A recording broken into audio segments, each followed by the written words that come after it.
Hello everyone, कैसे हैं आप सब लोग। So welcome again to nursing entrance 24/7। I am हेक शिवकंद और आज मैं आपके सामने हाजिर हूं एक बहुत ही इंपॉर्टेंट इन्फॉर्मेटिव वीडियो लेकर के, जिसमें मैं आपके साथ डिस्कस करने जा रही हूं कि अगर आप यूपी से जीएनएम का कोर्स करना चाहते हैं तो आपको क्या करना पड़ेगा, कौन कौन इस फॉर्म को भरने के लिए, इस कोर्स को करने के लिए एलिजिबल है, या क्या पूरा का पूरा प्रोसेस रहेगा। तो जैसे कि आप देख ही सकते हैं कि यहाँ पर हमने जो चीज़ मेंशन की है कि आज हम डिस्कशन करेंगे यूपी गेट 2026 के बारे में। आखिर होता क्या है यूपी गेट 2026।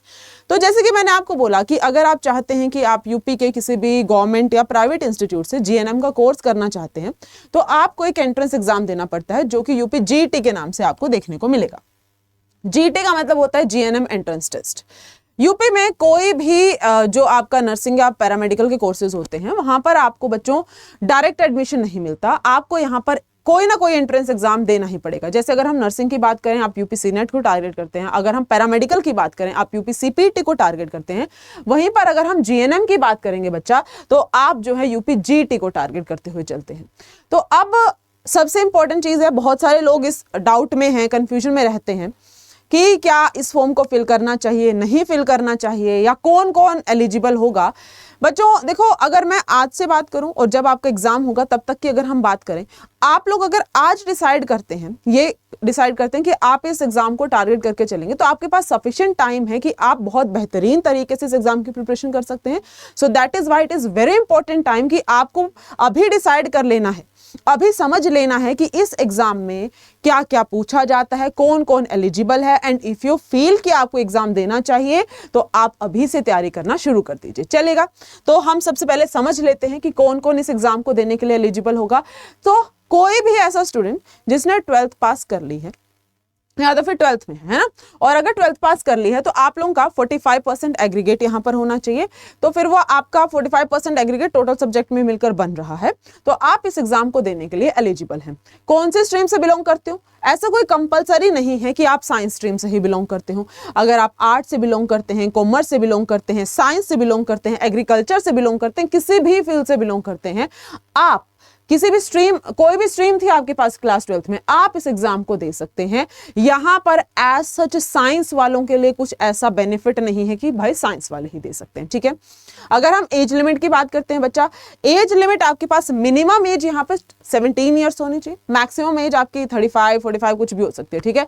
कुछ सोर्सेज 35 बोलते हैं, तो मैक्सिमम एज तक तो खैर 35 साल तो कौन ही कर रहा है, बट स्टिल मिनिमम एज 17 साल होनी चाहिए। अगर आप 17 साल के कम के हैं तो आप नहीं दे पाएंगे, लेकिन अगर आप 17 साल से ज्यादा के हैं तो आप जाइए और खुशी खुशी इस फॉर्म को भर दीजिए, सो दैट कि आप भी इस एग्जाम में, मतलब एक और अपॉर्चुनिटी तुमको मिल जाए, एक और एग्जाम तुम दे सको, है ना। चलेगा, बहुत अच्छी बात है। अब कुछ बच्चों के दिमाग में डाउट आता है कि भाई यहां पर मैम यूपी का एंट्रेंस एग्जाम है, तो क्या अगर मैं यूपी का रहने वाला नहीं हूं या यूपी की रहने वाले नहीं हूं तो क्या मैं इस एग्जाम को या इस फॉर्म को फिल कर सकती हूँ। बिल्कुल कर सकते हो बेटा। ये फॉर्म आपका यूपी डोमिसाइल वाले लोगों के लिए, यानी कि यूपी के रहने वाले लोगों के लिए, साथ में नॉन डोमिसाइल अगर आप किसी और स्टेट से बिलोंग कर सकते हैं तो आप जो है बच्चा इस एग्जाम को दे सकते हो। बट एक छोटा सा यहां पर आपको वेरिएशन देखने को मिलता है, एक छोटा सा ट्वीक है। वो क्या है, देखो, जो यूपी डोमिसाइल का बच्चा है वो गवर्नमेंट प्लस प्राइवेट दोनों कॉलेजेस में एडमिशन ले सकता है, लेकिन जो बेटा जी आपके पास रहने वाला है अदर स्टेट्स का बच्चा, वो सिर्फ और सिर्फ प्राइवेट इंस्टीट्यूट्स में ही एडमिशन ले सकता है। बस एक ये छोटा सा फर्क आपको यहां पर देखने को मिलेगा। अच्छा, उसके अलावा एक बहुत ही इंपॉर्टेंट चीज, अगर कोई स्टूडेंट ऐसा है जिसने ऑलरेडी एएनएम कर लिया है और वो सोच रहा है कि उसको अपना थोड़ा सा प्रमोशन के लिए या तो फिर अपना थोड़ा सा वो आगे फर्दर स्टडी करना चाहता है, एक लेवल और एक्सटेंड करना चाहता है, वो लोग भी इस एंट्रेंस एग्जाम को दे सकते हैं ताकि उनको जीएनएम करने का मौका मिले। अब जीएनएम आपका 3 साल का डिप्लोमा होता है, इसके बाद आपको जॉब्स मिल जाती हैं, तो आपका करियर थोड़ा सा, आप ये मान के चलिए कि आपके करियर के लिए बहुत ही बेनिफिशियल ये चीज रहने वाली है। अब ये डिसाइड कर लिया, हमको समझ में आ चुका है कि हम एलिजिबल हैं या नहीं हैं इस एग्जाम को देने के लिए।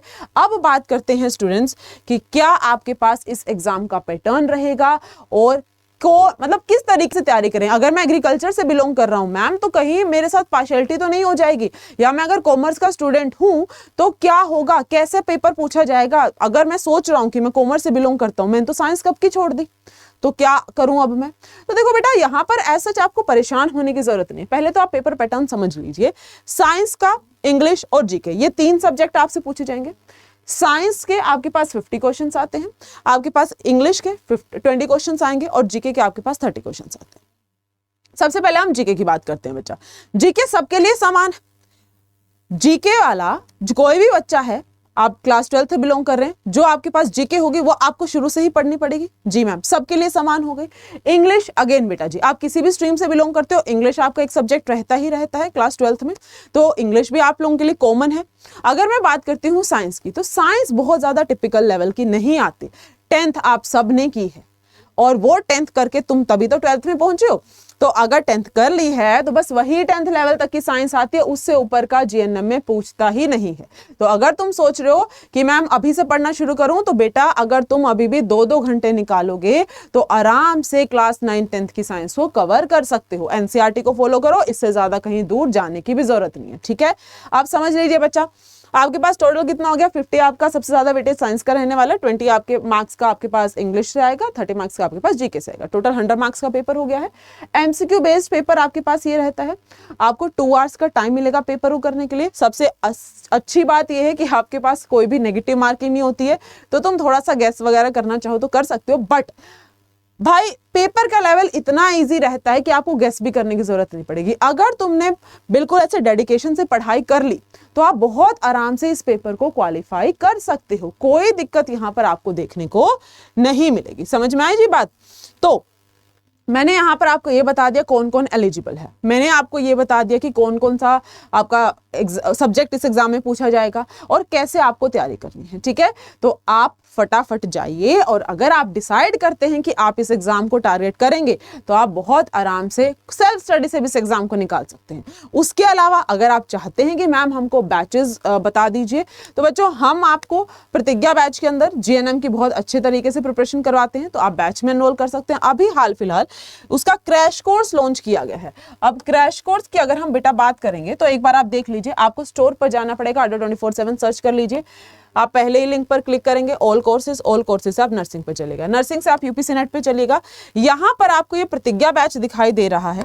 इस प्रतिज्ञा बैच के अंदर ये जो क्रैश कोर्स वाला बैच है, इस बैच में आपका जीएनएम लेवल की प्रिपरेशन करवाई जाएगी, साथ ही साथ नर्सिंग की भी चल रही है। ठीक है, तो अगर आप नर्सिंग करने की सोच रहे हैं या तो फिर जीएनएम को टारगेट करते हुए चल रहे हैं, तो आप इस बैच में एनरोल कर सकते हैं। बैच का प्राइस भले से यहाँ पर आपको बच्चा 879 दिखाई दे रहा हो, अगर आप कोड यूज करते हैं YT43 तो ये बैच आपको मैक्सिमम डिस्काउंटेड प्राइस में मिल जाएगा। So that's all for this video. तो अगर तुम डिसाइड करते हो तो अभी से पढ़ना शुरू कर दो। Thank you so much, have a nice day. अब मिलेंगे हम एक और बेहतरीन सी वीडियो के साथ। Thank you so much everyone.